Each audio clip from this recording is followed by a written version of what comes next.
जसं मी मागच्या व्हिडिओमध्ये बोललो होतो की अजून मी काही व्हिडिओचे पार्ट्स बनवेल किंवा सिरीज बनवेल, ह्याच्यात मी नंतर मोसंबीची पण थोडीफार माहिती देईल.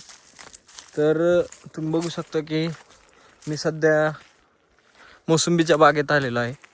आणि हा बाग तुम्ही जसं बघू शकताय, हा बाग किमान 10 वर्षाचा तरी असेल.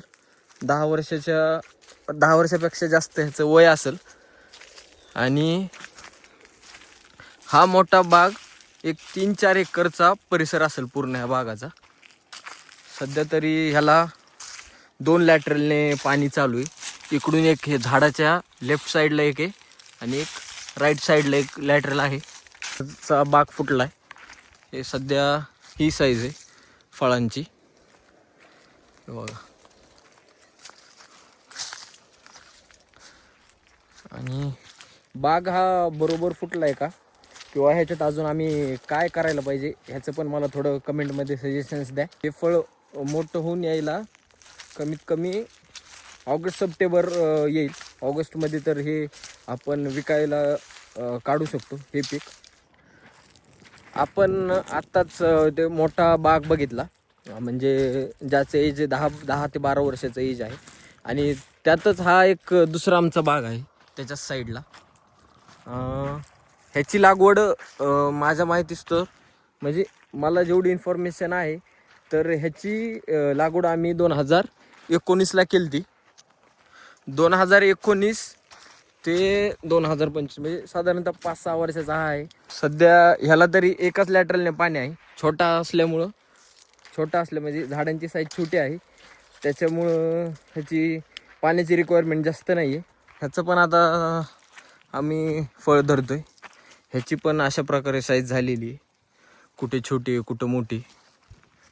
हा पण थोडा बऱ्यापैकी फुटला आहे असं वाटतंय. आणि हे बघा, याची संपूर्ण एक 7-8 एकरचा मी तुम्हाला व्ह्यू दाखवतो. उंचावरून हे कसं दिसतंय, काय डिफरन्शिएट आहे. पलीकडचा मोठा आहे, अलीकडचा छोटा बाग आहे. चला, हे बघा, हा संपूर्ण पूर्ण सगळा हा छोटा बाग आहे. त्यानंतर हा रस्ता आहे मध्ये थोडा, रस्त्याच्या लेफ्ट साईडला छोटा आहे आणि राईट साईडला मोठा आहे.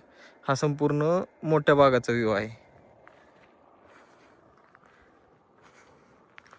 इथपर्यंत.